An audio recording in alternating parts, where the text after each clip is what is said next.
Peace and good evening. I'm Marco Rock, managing editor for Souls, a critical journal of Black politics, culture, and society. As a journal, it has truly been an honor to provide a publication venue to uplift Dr. Mutulu Shakur, our beloved freedom fighter, revolutionary healer, and human rights organizer.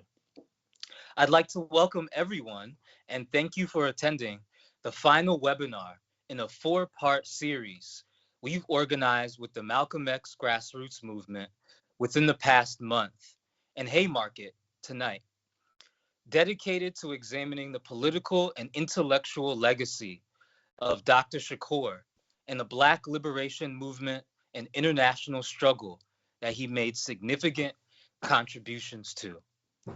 The webinars that we featured have covered a range of issues from conversation between Dr. Shakur's friends and comrades on his life of resistance and activism.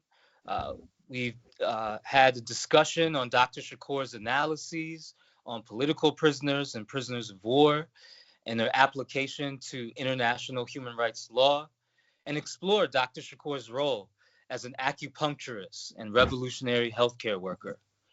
Dr. Shakur's legacy of revolutionary nationalism, anti-imperialism, international solidarity, and healing helps connect the past with the present reality of oppression in service of imagining a radically transformative future, one that gains power, frees the land, liberates, and truly meets the needs of colonized and oppressed people. The panelists today will explore the lessons learned from the campaign to free Dr. Shakur and all political prisoners, as well as how we must organize and build movements in this contemporary political landscape where racial capitalism and US and Western imperialism continues to imperil humanity and the environment, and how the settler colonial state makes new political prisoners of those who resist its structures of death. Moderating this discussion, we are honored to have Dr. Robin D.G. Kelly, who's a professor of history at UCLA and author of many books, including the recently released 20th anniversary edition of Freedom Dreams, The Radical Black Imagination. He also published a beautifully written afterword for our special issue on Dr. Shakur. The issue also features brilliant articles from moderators and some panelists that we featured in our webinar series. So please click the link in the chat to check it out. As you listen to the panelists today, please also share any questions you have for them in the chat. So without further ado, I'll pass it along to Dr. Robin D.G. Kelly, who will introduce the panelists. Thank you, Marco. First, it's such an honor to be here. I just want to publicly thank Souls for publishing that extraordinary issue, which is one of those issues that will go on forever, that will should always be in print and always be available to everyone. Also, before I introduce these astounding panelists, I just wanted to say hello again to Dr. Shakur, who I saw last night at a screening of Dope is Death, which is an extraordinary film. It was very special to have you there, Dr. Shakur, in that crowded room full of people like on the edge of their seats, and to see just the important work you did as a healer, but also always inserting the political and commitment to love in this work. So I just want to thank you again. I'm so honored. Okay, so we know that, oh yeah, great, everyone's here. So let me just introduce the panelists, some folks I've known for a very long time. In fact, let me start with Monifa. Monifa Akinwole Bandele, longtime activist with the Malcolm X grassroots movement.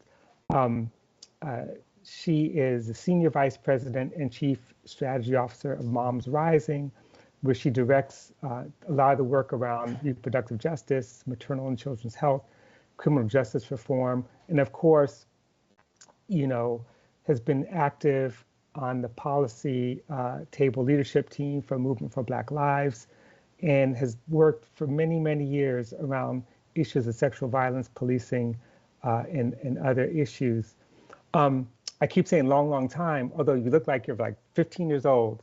I know it's been a very long time, and such a veteran, someone I always look up to. And the other person I want to introduce, Rukia Lumumba, who has also been in this struggle for quite a while, based in Jackson, Mississippi, executive director of the People's Advocacy Institute, and co-coordinator of the Electoral Justice Project, and has been really the lead political coordinator behind the successful mayoral campaigns of her father, Chokwe Lumumba, and brother Chokwe Antar Lumumba, former national coordinator of the Malcolm X grassroots movement. Rukia is internationally known as a transformative justice strategist and human rights advocate who has worked on behalf of young people and against the carceral state. And then finally, let me introduce Jomo Mohammed, who's been at this for a while. Although I don't know you as long as I've known Monifa or Rukia, but I know that you have been really at the lead. I guess you're based in Washington, D.C., but at the lead of really fighting for Dr. Shakur's release. And you've been everywhere, talking about it, struggling, advocating for it. And I remember seeing you in conversation recently, actually many conversations about the work you were doing, and also the earlier work that you did when you all were in Ferguson. In any case, Jomo Mohammed is an organizer with the Malcolm X grassroots movement and the New African People's Organization. And with that, let me just begin. And let me begin with the question that has been asked of all of our panelists in all of the webinars. And that is, I want to ask each of you, when or how did you come into contact with or became aware of Dr. Shakur, and how has his work really shaped or changed your life? And actually, we could begin with Monifa. Thank you so much, Robin. It's also a pleasure and an honor to be on here with you and your work that you're doing. It's just so powerful how people in their various lanes of activism kind of all converged and came together. And that's really how we got this amazing victory to be sitting here today with Dr. Shakur. But my first introduction was just as a young organizer, as a student. I learned about Dr. Mutulu Shakur and many other political prisoners, and some now former political prisoners, through Baba Ahmed Obafemi, who was organizing young people in New York City. And we had heard about them before, but like really getting to know them and to know the cases and to know their situation was key at that time. And what was really changed the game for me was going to the World Youth Festival in 1997. In Havana, Cuba, and being in close contact with Mama Nahanda Abiodun, Sister Sada Shakur, and really hearing firsthand, what a hero Dr. Mutulu Shakur was, not just as a political person, as an activist and an advocate, but we really learned from our godmother, really, Nahanda, his work as a healer, as someone who put in motion the healing and the healthcare of our community from a self-determination framework that was so inspiring to us because we had not witnessed that.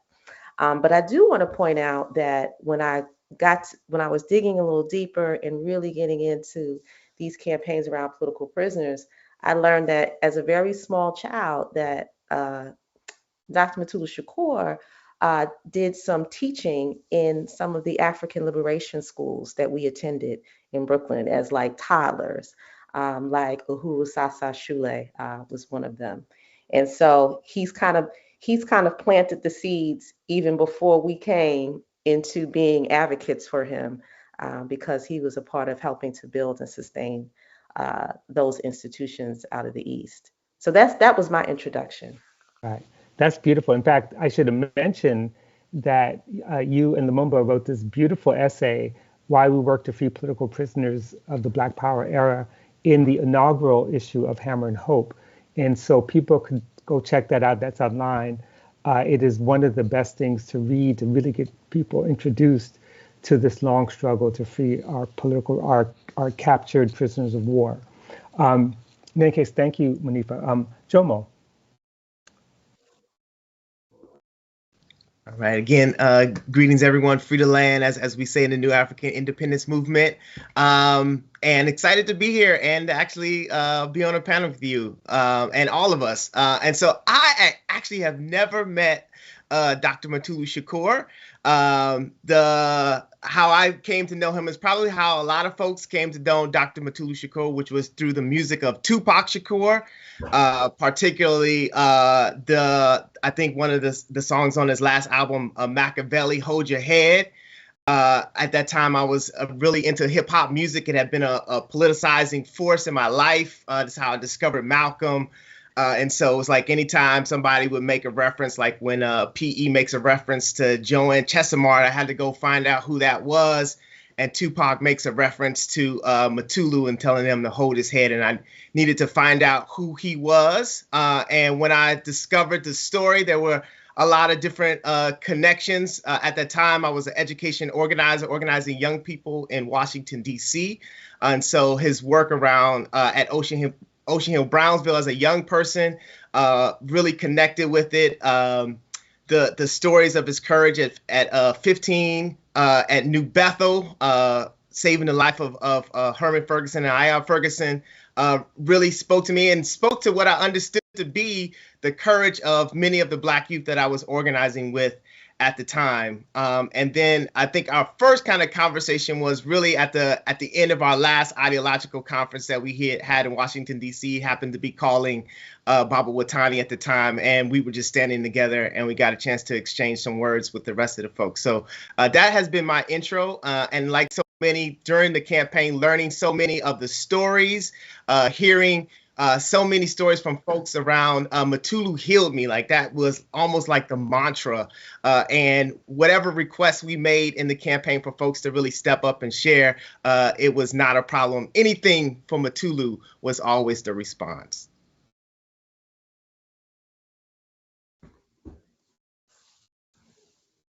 Myself off of mute here. Okay, that was really beautiful. So just, you don't mind me asking, but how old are you? Just curious. I'm 48. Okay, because yeah. This is a very important. These are important generational differences, and I just love. I mean, it's so beautiful how,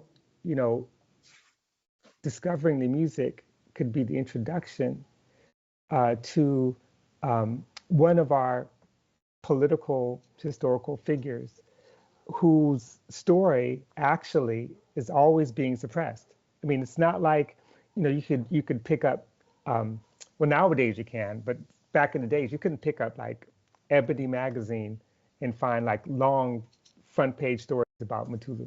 So I mean, I think it's beautiful that this is how the network works, and more generations will know now.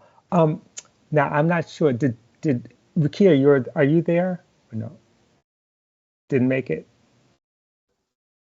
Almost. I could see. No. Okay. So she may join us later. Meanwhile, let me ask just another question to both of you.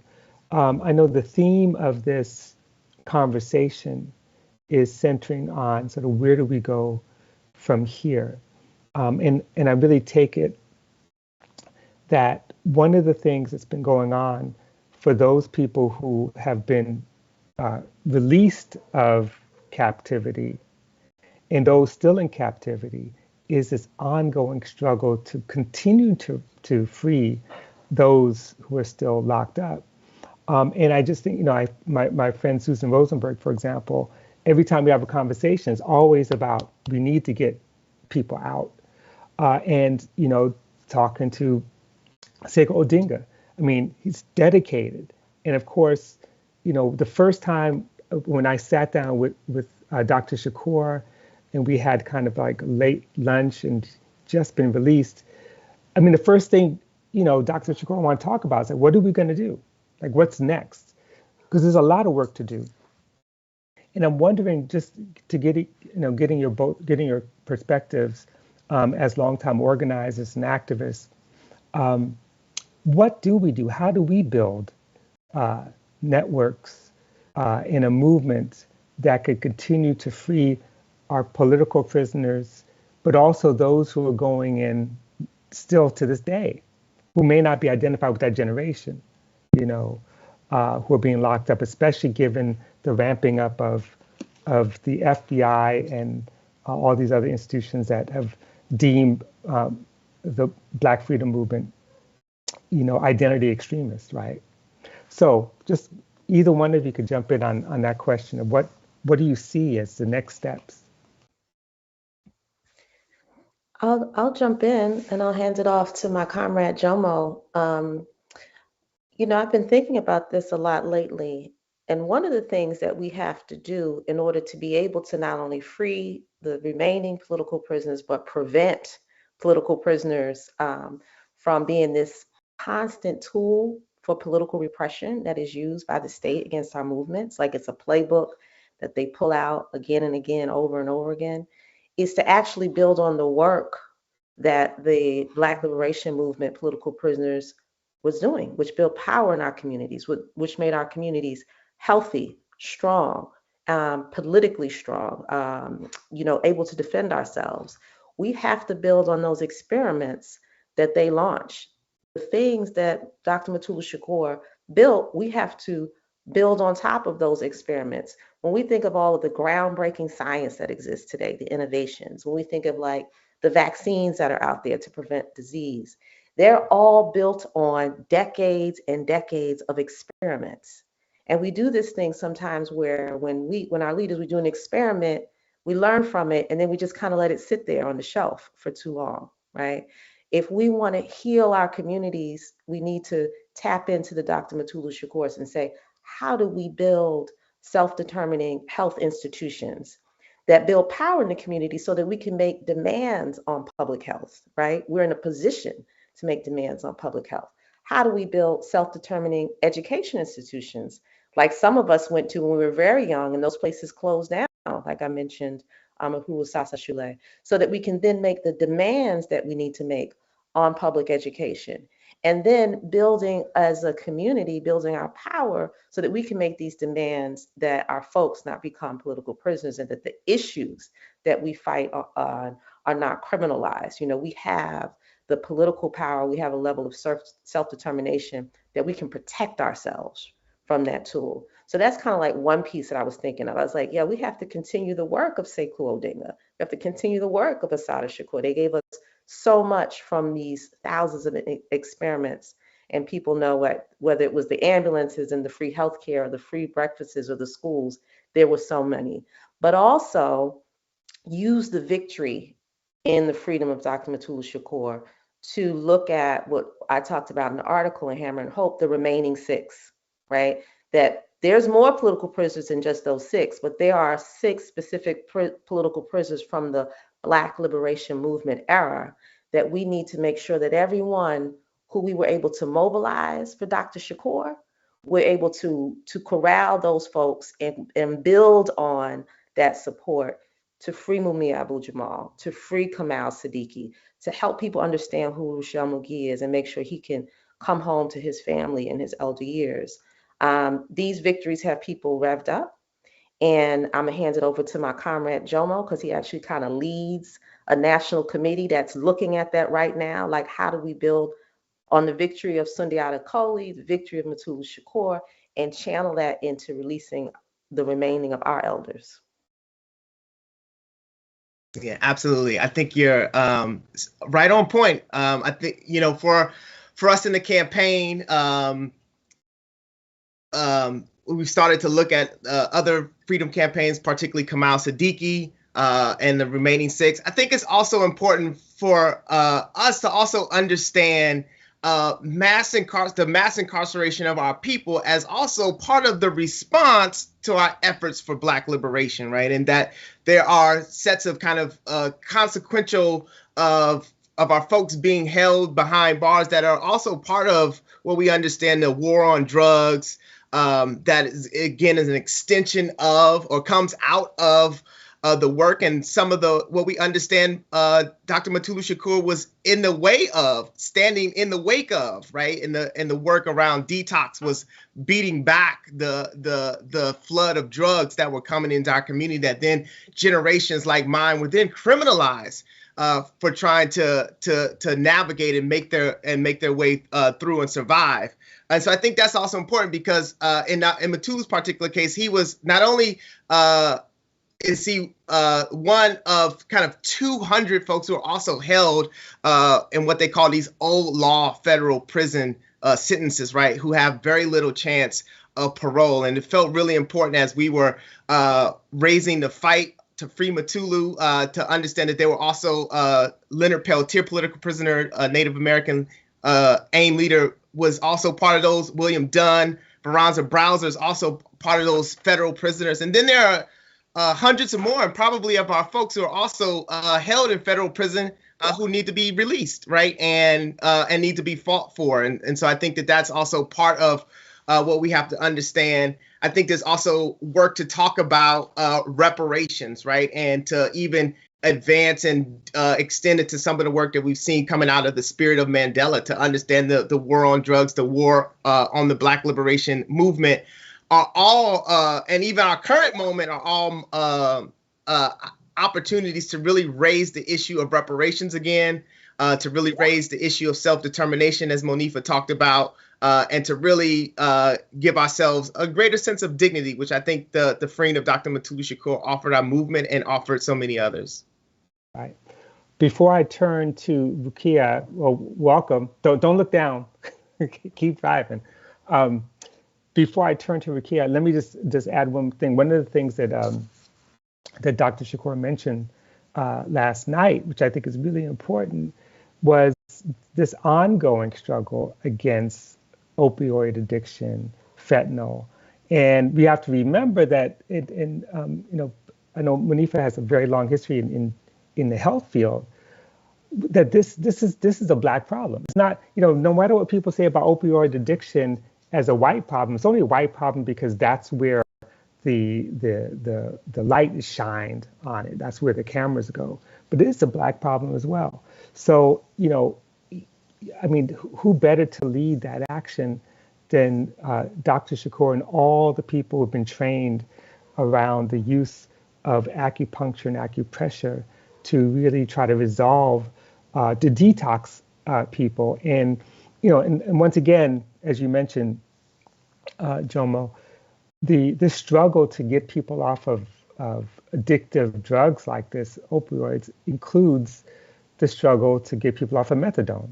And one of the things that came up in the film, a key theme, is what happens when when revolutionary movements are trying to free people from methadone, which is given by the government, backed by big pharma, and that's part of the struggle ahead of us. It's because there's new versions of methadone that are always, in circulation. Anyway, I saw that Rukia's here, and I think, let me just make sure, because I want to make sure we can go back to the original question. So Rukia, are you there? I think I just saw her drop again. Sorry. Okay. I did see it. But while you look for the original question, I just wanted to comment on what you just said about Dr. Shakur and his framework. What's really powerful about that is how it inspires us to take responsibility for what's happening in our communities. Mm-hmm. Right now in this moment where we're trying to figure out what to do about community violence, issues with drugs, issue with housing, what Dr. Shakur and his comrades showed us is that we keep us safe. We provide our health care. We ensure that our people are housed. We ensure that our people feel and seen and are loved. And every day when we go and do workshops and talk about things like abolition, as you know, the first question that comes out, well, if we don't call the police, who are we going to call? And we kind of stand there and say, we go, us, we, you, me, you know, and for so long, one of the reasons why his story is suppressed, he was incarcerated. Part of it is to not show our community the example of we keep us safe, not showing our community an example of we heal us, you know, and understanding that we can collectively create solutions to the problems that we're seeing. And so that inspiration of like self-determination, but also community responsibility is part of what makes his story inspiring, even if you're not in the public health realm, if you're in Right. education, you know, if you're in housing, whatever is your thing, you could take the story of Dr. Mutulu Shakur and apply that and take agency, you know, over what's happening in our communities. That's right. That's right. Um, I don't know. I think Rukia's here now. No. Let me just say one more thing about that. You know, just to remind. I mean, I'm a historian. That's what I do, and I'm always reminding people that the police are, you know, not even 2 centuries old. You know, not even that. I mean, most modern police forces are about 150 years old, right? The prison is not even that old.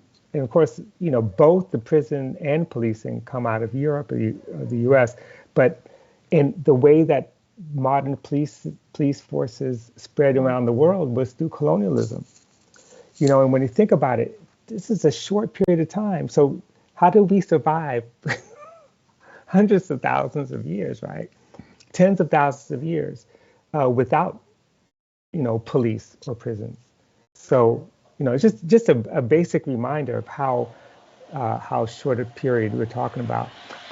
One of the reasons why Rukia can't sign on is that, just like we were saying, her organization is doing the work, first Mhm. responder work in the areas hit by the tornadoes in Mississippi. So she's actually, you know, she's messaging us, she's driving through, providing mutual aid for the people trying to join the call. But because so much of the power is down, it's difficult to create a signal. But Right. it's just an example. The People's Advocacy Institute that she's executive director over is like our people were hit by these tornadoes. Hmm.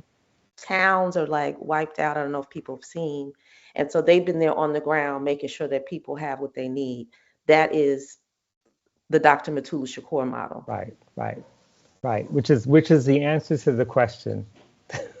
I mean, she's doing the work, and the answer to the question is, you know, she's doing the work. And as you know, as everyone knows, Rukia is one of the heroes, one of my heroes, and a good friend of my sister's, has been doing this work since childhood. You know, Yeah. let's be honest. Okay, well, let's just continue, and maybe she'll join us, and maybe she could give us, when she does, some information about how to support the work they're doing. Although I want to advocate that anyone could donate to the People's Advocacy Institute at any point. You know, so you should do that. Okay, let's continue. One of the things that I think, you know, that we learned throughout all of these webinars is the important. I mean, it just reminds us the importance of movements and how we are never isolated. And again, one of the things that Dr. Shakur says at all the public events that I've gone to is that he reminds us that his freedom is our victory. It's not an individual's victory, but it's our victory. And I want you both to talk about specifically the history of the organizations that you're a part of. Malcolm X Grassroots Movement, New African People's Organization. These are organizations that have a really long and incredible history. And I'm wondering if you could talk about that work the ongoing work, and how it connects to the political legacy and the cultural legacy of that generation of Dr. Shakur, the Black Power generation.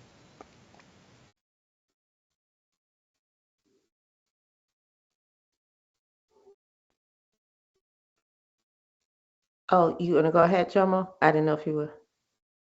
I was looking at you. I thought you were gonna go. No, I think you should talk about the history, you know, MXGM and NAPO. I'll chime in after you. Great move. Absolutely. So actually, NAPO was co-founded by Dr. Mutulu Shakur. NAPO is an organization that is part of the New African Independence Movement, has been fighting for the national liberation of what we call our national territory of kind of 5 states in the South. We're a movement, anti-imperialist movement. We believe the United States is an empire. I don't know if you have to believe it, it's actual fact. We've been fighting for an end to the exploitation and all forms of oppression that our people face. That has led us to take on a lot of work, particularly fighting for the freedom of political prisoners. Also, a lot of work that we are also doing through the Malcolm X grassroots movement, which was created in the 90s as a mass association of the New African Peoples in the organization founded around the 3 principles of self-determination, self-defense, and self-respect. And in that, we have launched and done various programs and kind of activities, if you will, efforts to try to build those in our community. Our most latest work has been, again, this extension of the work that Rukia is doing in Jackson, Mississippi, with their history there in Chokwe and so many others moving to Jackson over 25 years ago to really lay down a network and build a network of folks in the South that were dedicated to a protracted struggle for national liberation. And the Malcolm X grassroots movement is an extension of that, having chapters not only in what we understand the national territory, the kind of Black South, if you will, but it's also in other parts of the country. And folks are doing amazing work, not only working to free political prisoners. I think that was one of the most exciting things about the Free Mutulu Now campaign was the kind of life it breathed into so many chapters work all across the country.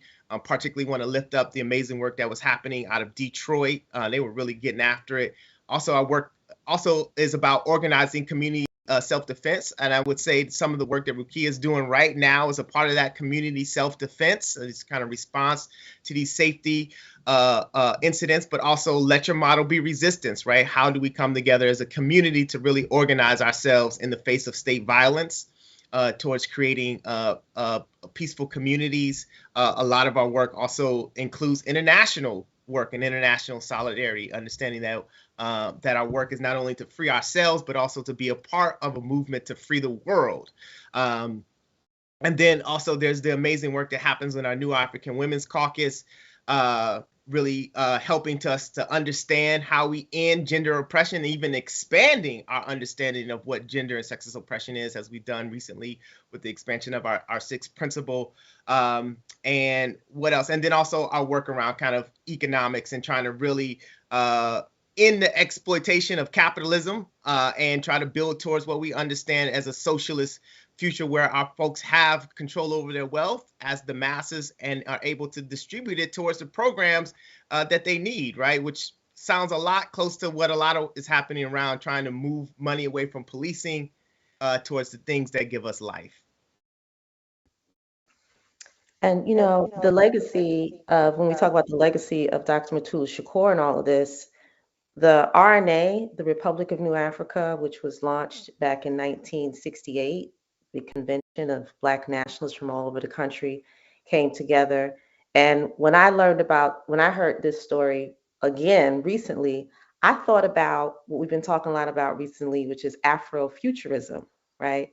Like when you talk about being able to dream of and paint a picture of a future that doesn't draw on the current boundaries of what the reality is in the moment.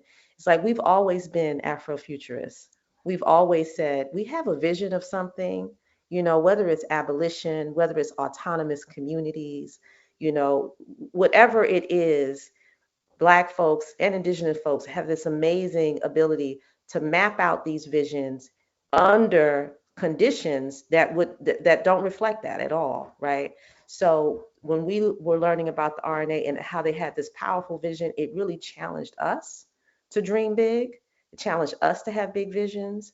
And so some of the work that Jomo has outlined, including some of the work we've done in New York, like we launched a Cop Watch program when we came from that International Youth Conference, and said, well, we know what's happening in the streets of New York City because we experience it every day.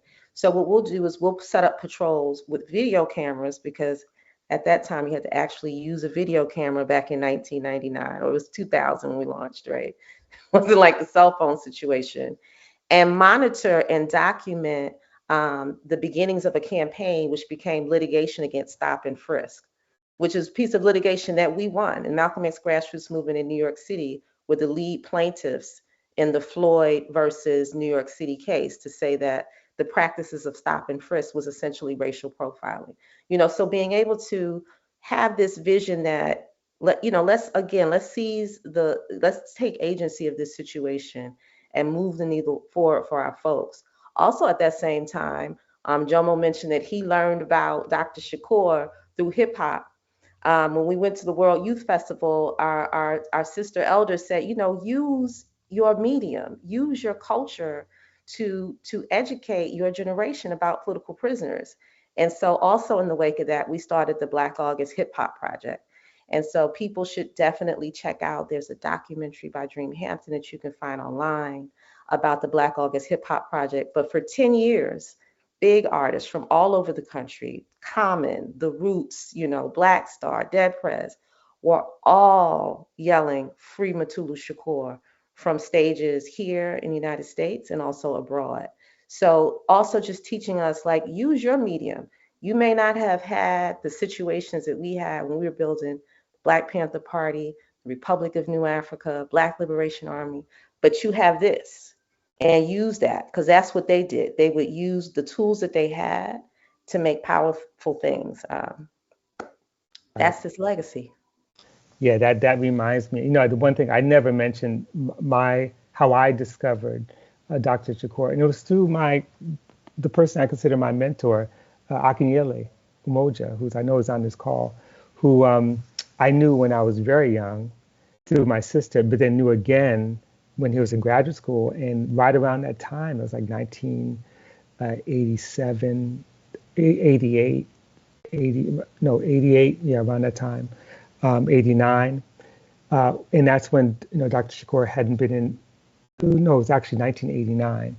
So it had been in like 3 years.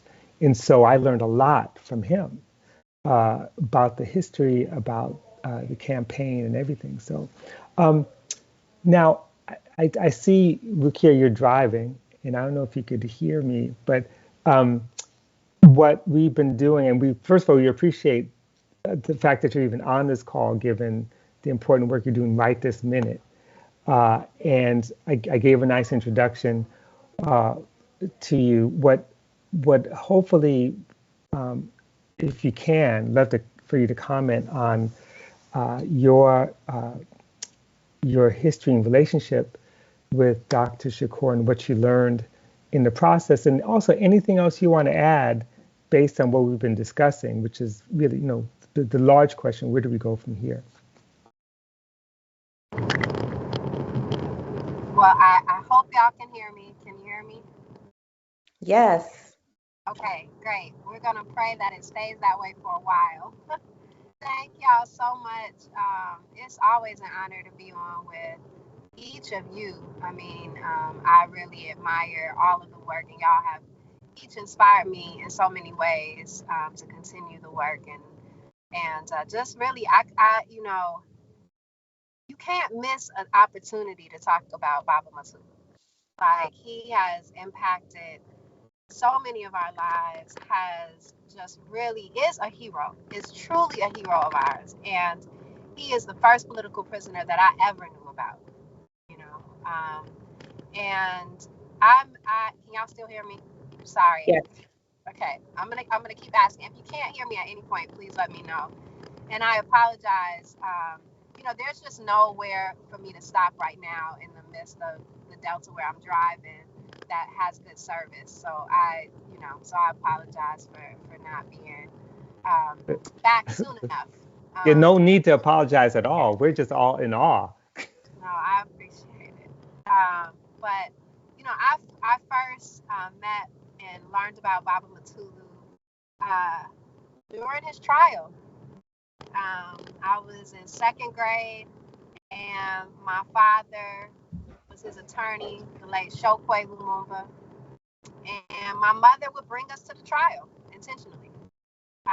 One, so that the judge could see that there were people that cared about Mutulu. I mean, at the time, Malcolm X grassroots movement didn't exist, but the New African Independence movement was definitely in full effect, and we would pack. I mean, the courthouse would be packed, right, with people, and it was important. It was an important strategy to bring children as well, and so my mother and father often made sure that we were in the courtroom when we could be, my brother, my younger brother, and I. And so that's my first memory of Baba Mutulu. It's in the courtroom watching him and the late Mays and Marilyn Buck go through those trials. And, he probably doesn't remember this, but what always was comforting to me is when I would walk into the courtroom, he always acknowledged us. He always acknowledged me.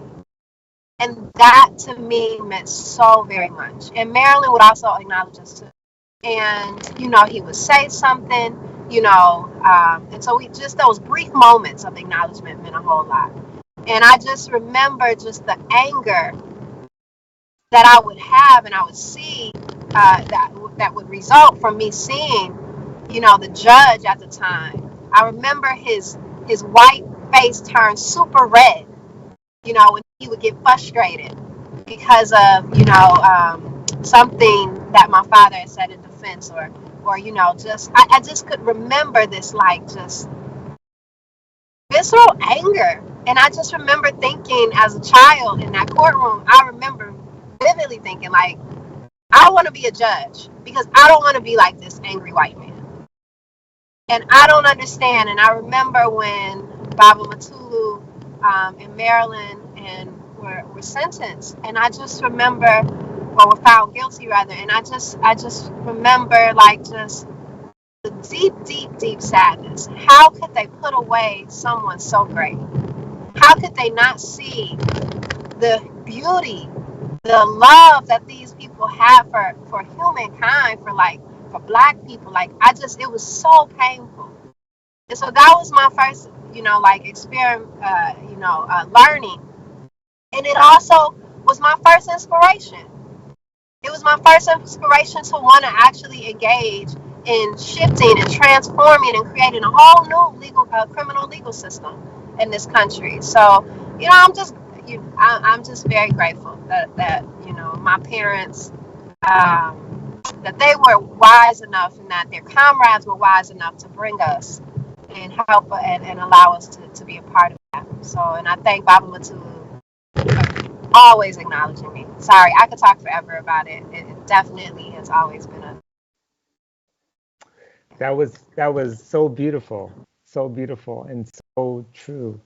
Um, I'm looking at the time, and this might be a good time to open up. But I want to open up by beginning with Dr. Shakur, if you want to add anything, given that we've been sitting around talking about you.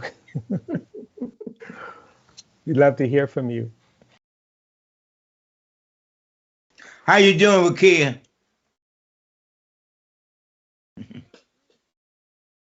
I'm holding strong. That's right. I'm honored, humbled, and encouraged for our future. You're some great minds, historians, liberators, mental liberators. But our task is somewhat complicated more than we can imagine. And the way and this is, I'm just talking from laying up in the bed in the jail for many years thinking, Monifa, I hear you. What are we to do? What is real? How long do we continue to accept a piece of the pie? Is that what we want, or is that what's possible? In between those two extremes, what we want and what is possible, we have to formulate our character, our legacy, and in the end, our choices, and then decide what we're going to do. The struggle for political prisoners and prisoners of war is at a point. I'm talking about from RAM 1964, 65, 68, the Black Power Conventions, the call for racial equality. Every time the Congress of African People that we've raised the question on an international level for our political prisoners, we've been shocked about how others have responded.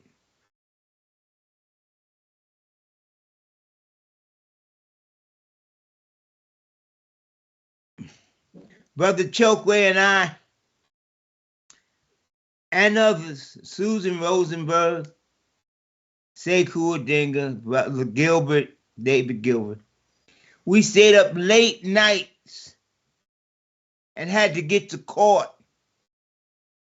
trying to decide how to apply international law to our situation. I just finished talking to Imam Jamil Alameen. Criminality is a jurisdiction that doesn't fit our reality. If that's so, what does fit our reality, and why are we in the arena to have to decide? We have to decide because we have to give our people the stem of motivation. It don't look good internationally no more. When we were fighting and doing the UN petition in the 70s, in the early 80s, the world was doing the same thing.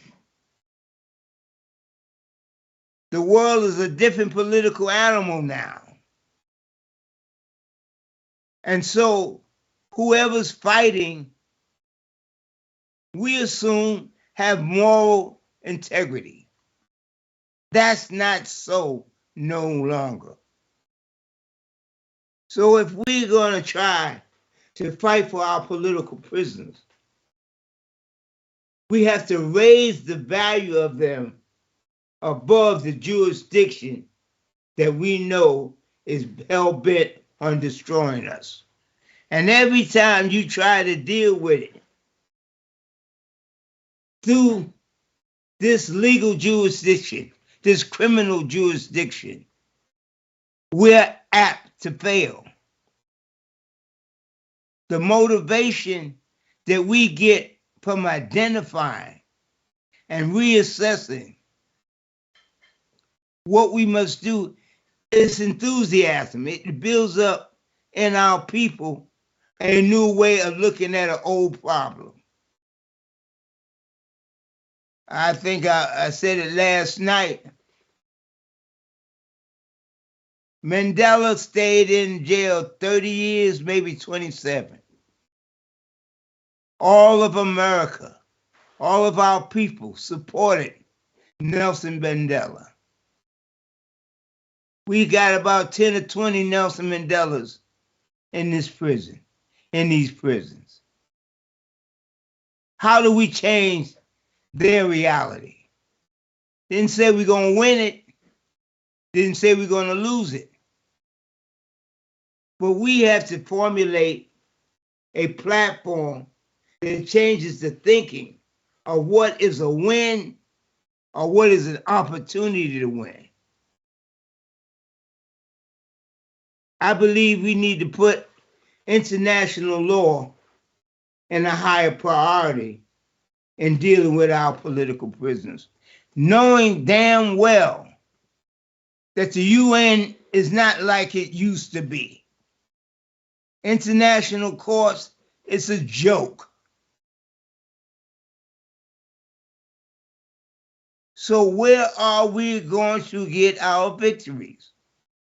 And so if that's the truth, we got to get those victories from our soul, knowing that we did the best we could, and dissect all of these so-called jurisdictional controls over our lives and over our common life till it become a fad, till it becomes like a rap song. And I was telling Imam, I was telling him, you are the rap artist. You created that. But people of our own jurisdiction and our own politics have not seen fit to take this man's life as an example of repression and put him in an international status because, for one, he hasn't done it. He's got to do it. He's fighting a criminal case. And it's that kind of little fine delineation of the things we have to deal with to bring our struggle to the highest level that it can. That's my 2 cents for today. Well, it's more than 2 cents.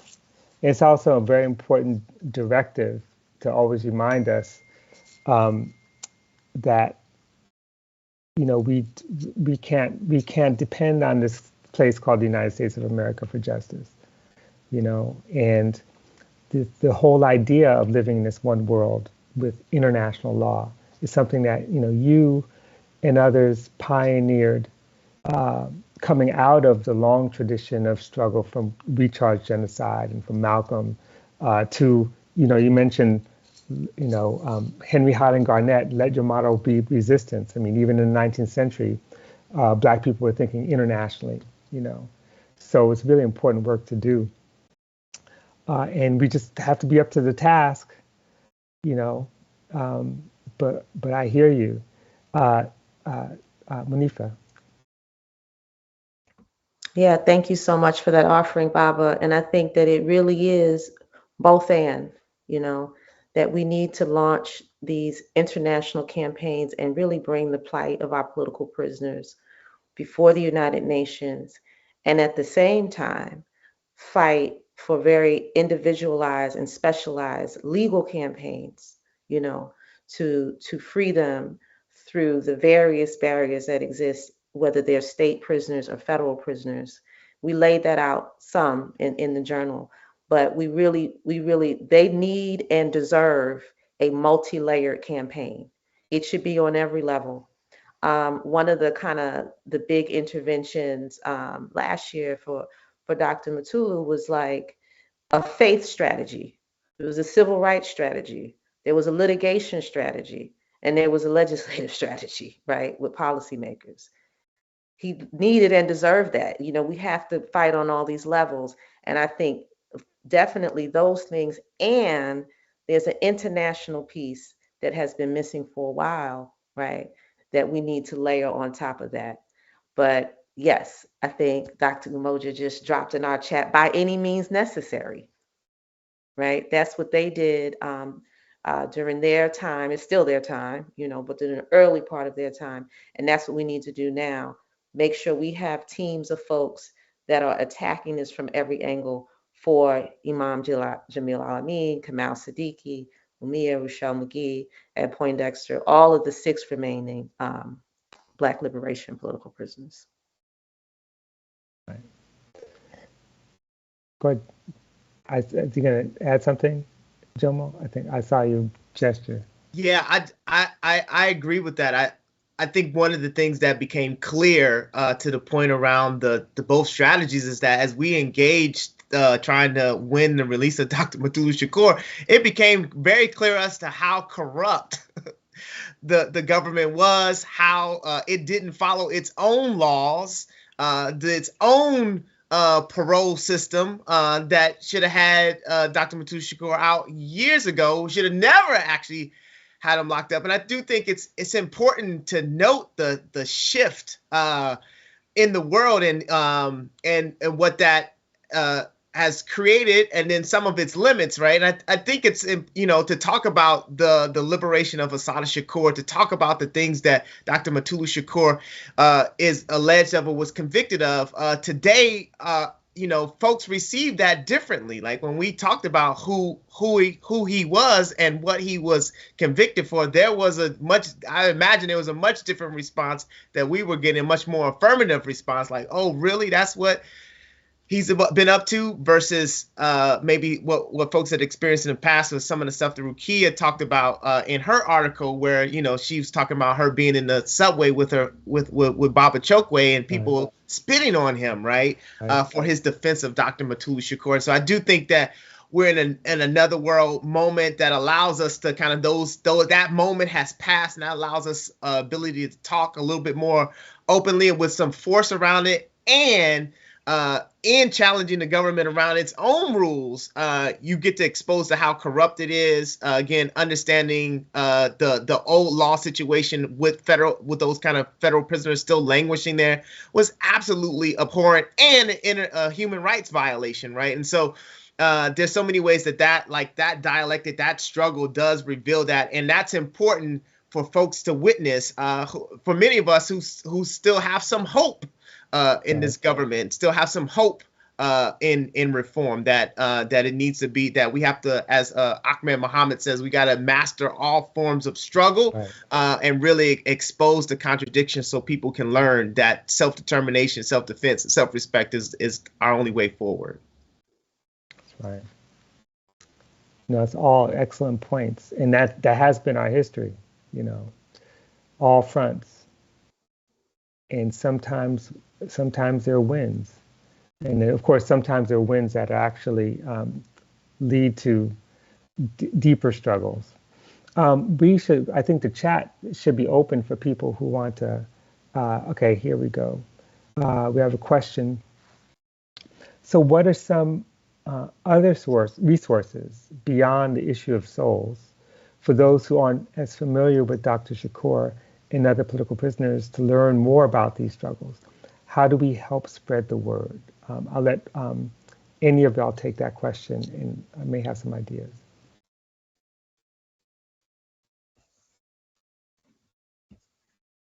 We should drop the link to the Free Mutulu Shakur website. I'll drop it in this chat, and maybe it can go out to the general public to learn more specifically about Dr. Shakur. But there's so many resources to learn about the other political prisoners. There's the Jericho movement that has a website that has a comprehensive list of political prisoners, not just from our movement, but from across many movements in the United States. You can also visit the Malcolm X Grassroots Movement website. Follow us on social media, because we are revving up the information that we're putting out about the political prisoners that we're now focused on since we've had these recent victories. And so I think those are two really good places to look: the Free Mutulu Shakur website and the Jericho movement and the Malcolm X Grassroots Movement websites. Did I leave out any Jomo or Rukia? I mean, if you haven't seen Dope is Deaf, you got to go see Dope is Deaf.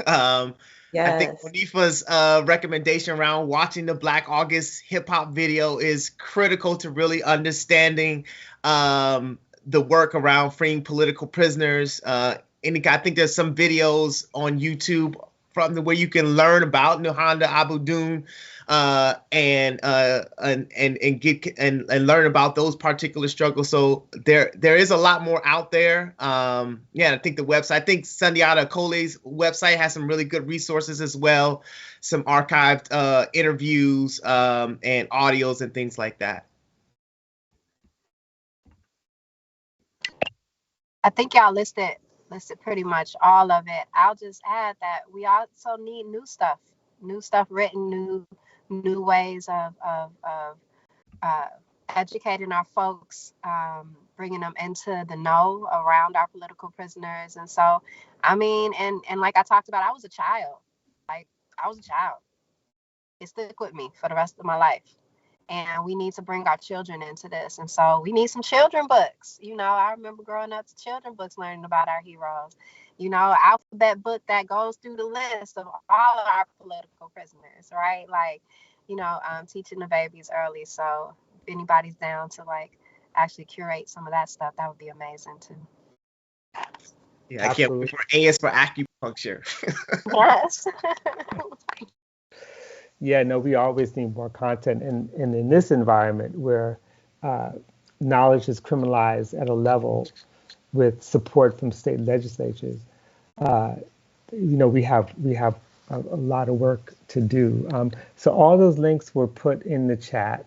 We have another question. I just want to keep it moving. Can the panelists talk about what parallels and lessons from the campaign to free Dr. Shakur they see for those facing political repression at the hands of the state today? And of course, one of the most potent examples at the moment, there's many examples, of course, we know some from Mississippi, but from the use of terrorism charges against the folks who are protesting Cop City in Atlanta.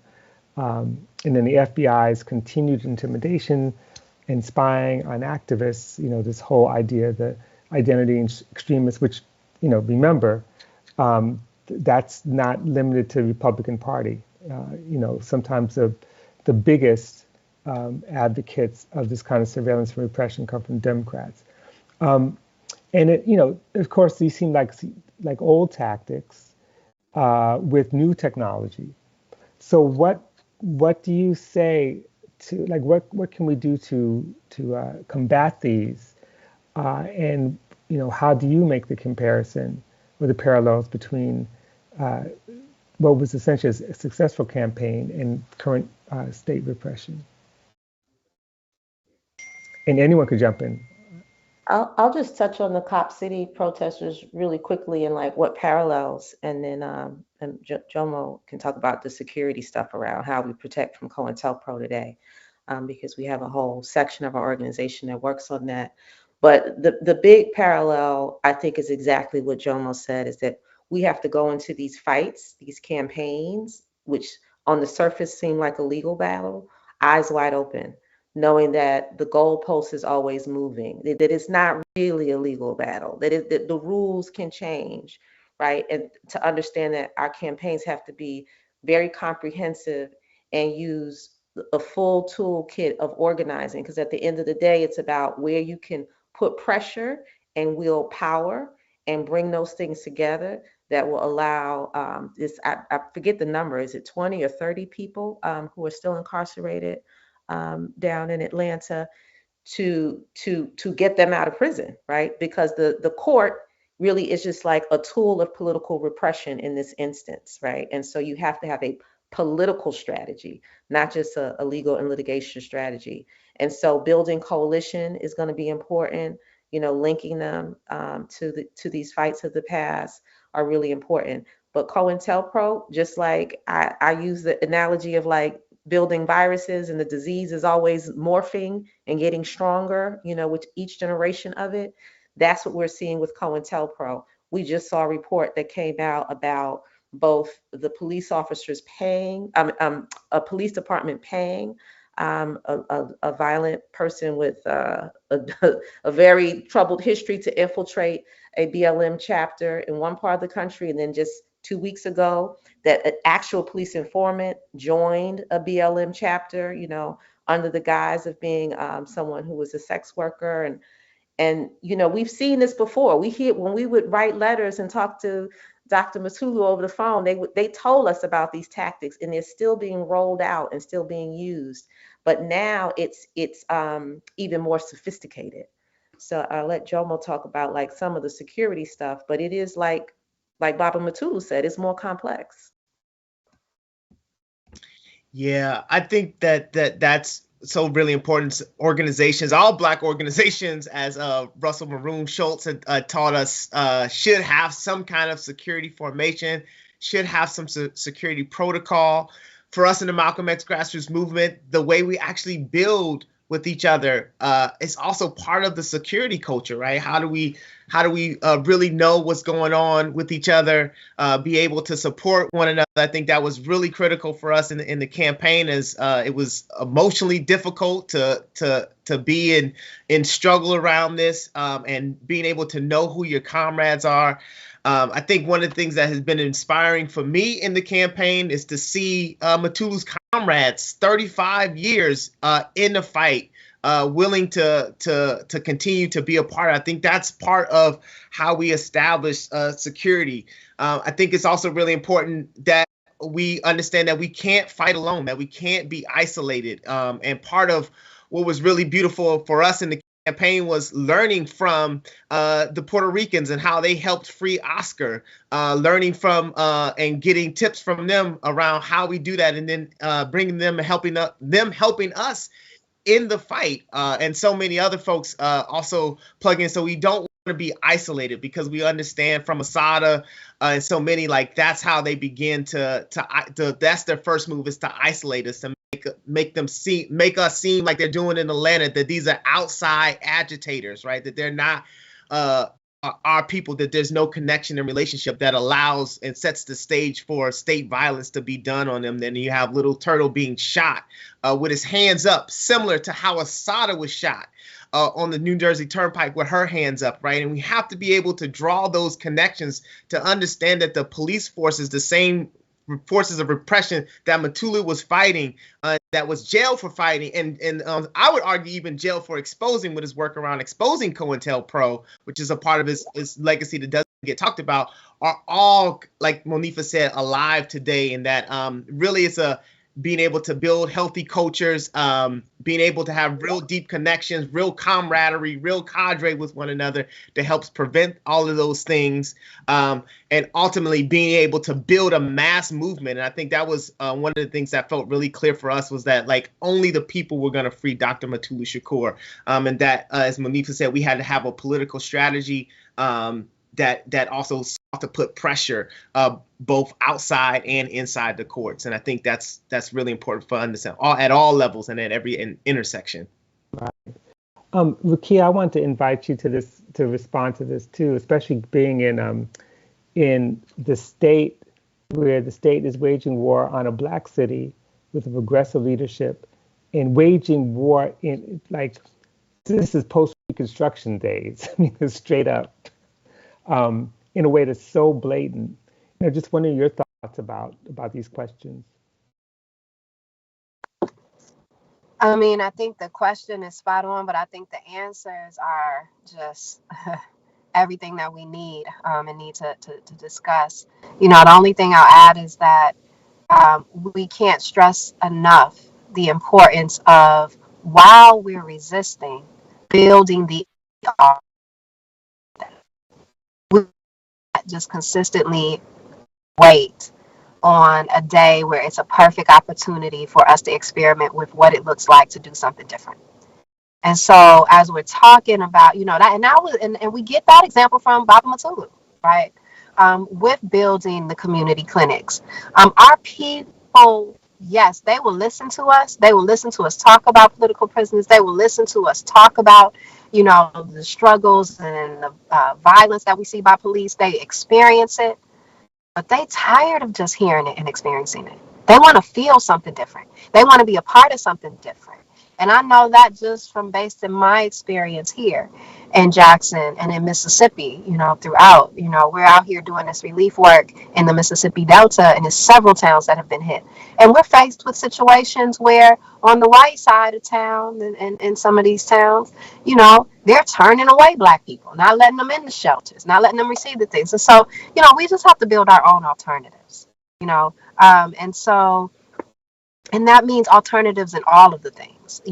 We often talk about alternatives as it relates to public safety, and I look at public safety as a public health issue, right? Like, so we look at it, but we can look at it broadly, but beyond just policing, because let's be real, we know that we need an alternative to policing, but we also need alternatives to healthcare. We need an alternative to our education system. We need an alternative to our economic system that continues to put Black people and indigenous people so down below an economic level where we can thrive that we're constantly harming ourselves. And so,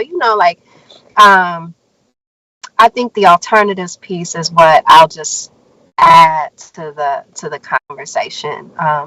And we need to do more experimentation with that. Mm-hmm. That's right. And you talk a lot about that, Robin.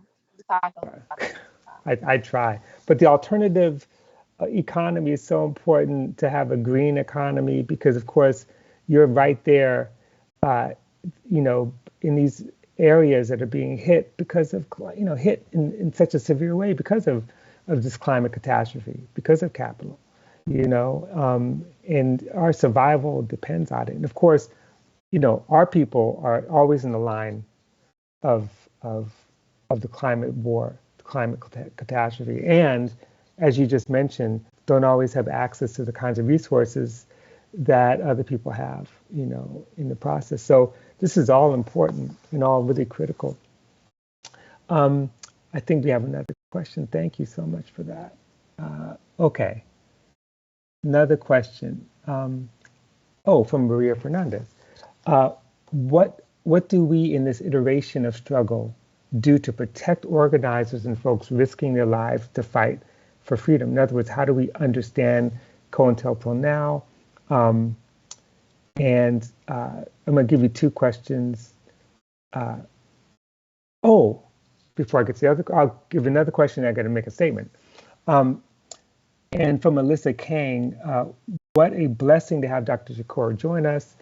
Anything we can do to support him now, or anything he needs personally, which is a question mark, which of course, go to freemutuluShakur.com and you can donate. And there's lots of things. We could talk more about that. And before I forget, happy birthday, Jomo. I didn't know that. Happy birthday, Jomo. I learn things every day. Thank you. Also, I happen to share a birthday with Mayor Antar Lumumba, so happy birthday to our mayor as well. Yes. I didn't know that. It's also my parents' anniversary, wedding anniversary, when they both passed away, but today is also the date that they were married. Wow. During Nation Day, Black Nation Day. So y'all are special. Look at you, John. Oh, we have to celebrate. We're celebrating in struggle as always. So thank you for that. So on this question of what do we do to protect folks from fighting for freedom, COINTELPRO, and also anything additional we could do to support Dr. Shakur.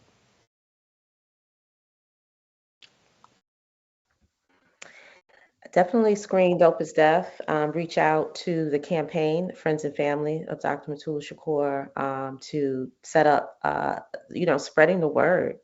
And, we have Doc on the line, but whenever we ask him what we can do to help him, he's always naming comrades that are still behind the wall and making sure that we utilize whatever we did to help his campaign in service of them. He's like, what about Kamal? What about, Ed Poindexter? What about Rochelle McGee? And so part of what you can do, if I can speak for him, in addition to donating, in addition to screening the film, is to continue to fight for the liberation of his comrades that are still behind the wall. That's right. And for anyone who joined us late, there are lots of links in the chat where you can support these campaigns and get more information. So I want to support that. I know our time's running out, so we have another question. And Oh, go ahead. I was going to try to just answer how we can protect, each other. A lot of trainings, and I know Jomo talked about it a lot earlier. But there are trainings that folks can take, and I think those trainings help us understand what keeps us safe, like how we move. We have learned a lot over the years around how to be vigilant about our safety. I think we also just have to be prepared with funds. The intervention of bail funds now is a really important piece, but we also need our capacity to pay attorneys to represent our folks. So the National Black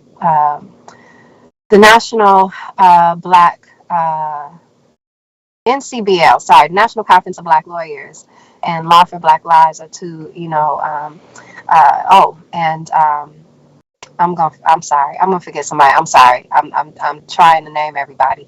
But the National Lawyers Guild as well are organizations that have committed themselves to defending our liberation struggle and those of us that engage in it. And so we need to be able to figure out ways to really increase the capacity of those agencies to really truly defend us in ways that help keep us safe and free. And yeah, I'll stop right there. Oh, thank you so much. And also, I mean, the work that you've been doing at the People's Advocacy Institute to support,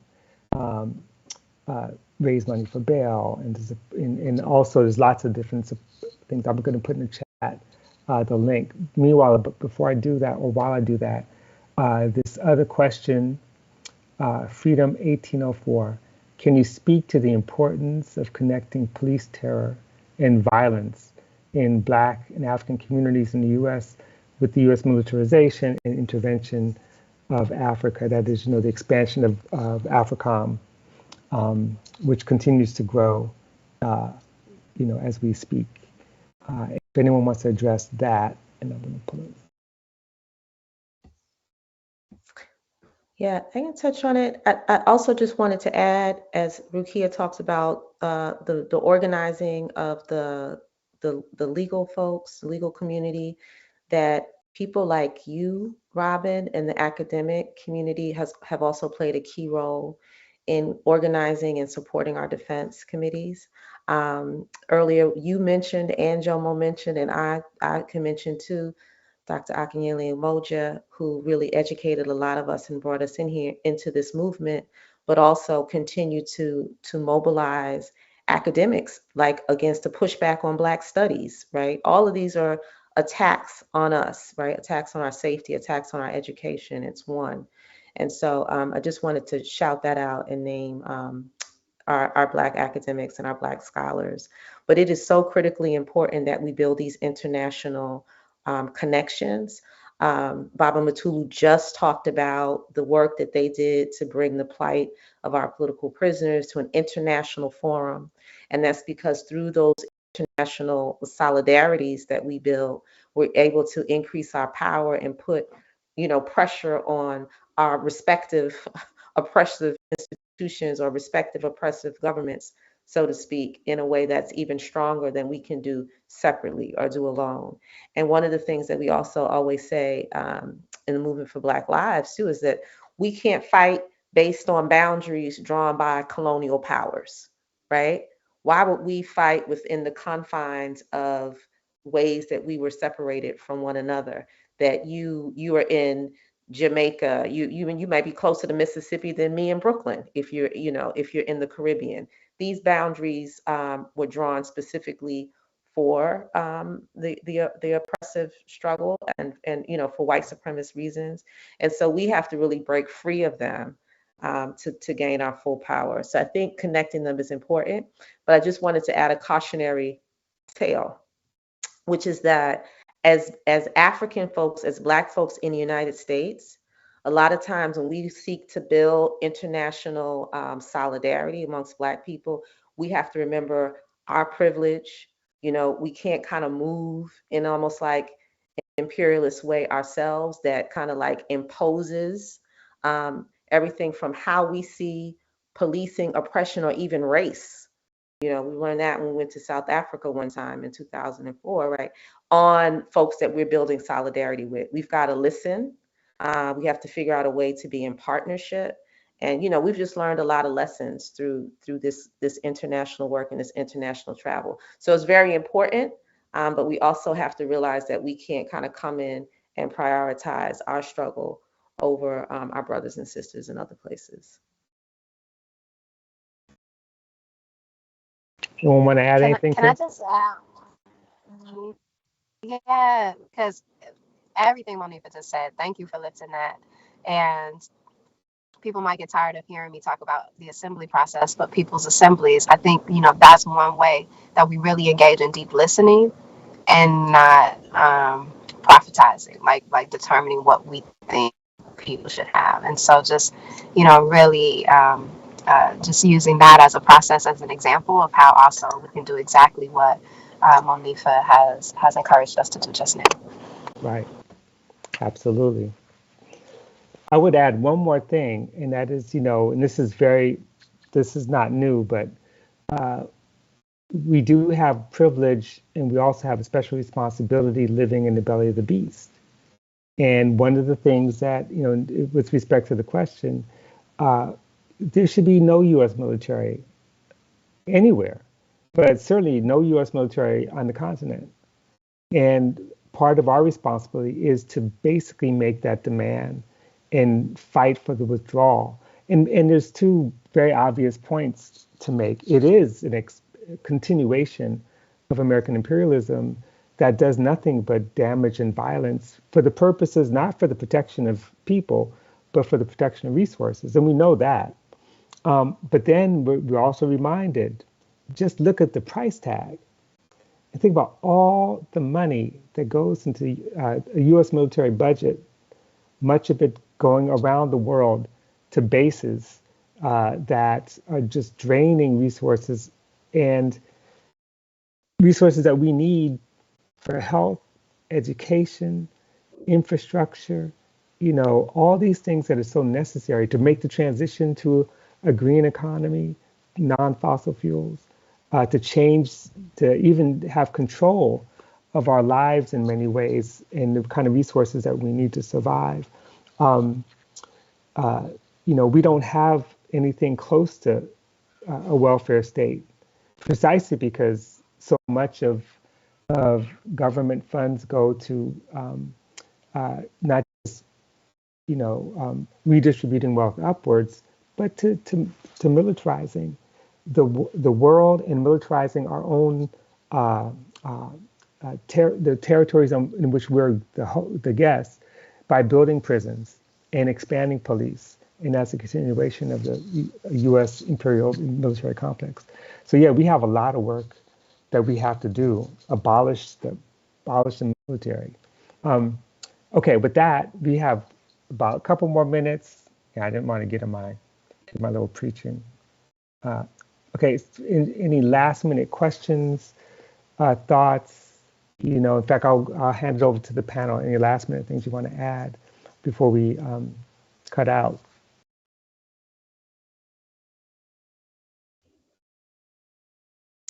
Yeah, I just want to thank you for holding this conversation. I think for me in the campaign, there's a quote from Freedom Dreams that I think just really stuck with us and has been some of what was really our motivation, right? And it's this idea you write about kind of freedom and love might be the most revolutionary ideas available to us. And for us in the campaign, that was so much of what motivated us and moved us. And as we understood and studied the life of Dr. Mutulu Shakur in the effort to free him, his quote that people struggle for liberation because they love people became so apparent and so embodied that wherever we went, again, there were just stories of the love, and it just always connected us to kind of when Chokwe was amongst us. He would always beat us over the head with the quote, "If you don't love the people, you'll eventually betray the people," right? And that as we think about what is going to move us forward and what's going to carry forward the struggle, it is those ideas of love and freedom that has been at the root of our freedom dream, that got us continue to fight when we got the parole denial, when we didn't know what quite to do. We were just like, we're going to struggle and love. And so I just want to lift that up and just make that connection, that so much of the strategy was really grounded in love, and watching the love of his comrades, again, many years into the fight, joining in with them opening up to us, embracing us, taking on new ideas, trusting us with strategy. Just felt like, as Rukia talks about, kind of right place, right people for revolutionary change. Right. I'm so glad you said that, because it just reminds me, I had the privilege of being involved in a conversation with Dr. Shakur for his first public event here in LA. And the first thing he said was, he talked about love for the people. That is the motivation, that is the work. And I think people heard it and they were moved by it. And he and all his comrades actually demonstrated, in a way that you can never read in any book or watch in any film or see in any other iteration, but it's embodied, and I think that's perfect. Anyone want to add anything else to this? I think excellent, wonderful conversation. Yeah, I just wanted to make just a final point about how all our work is connected, and give a big shout out to my sister Rukia, who has joined us and who is driving.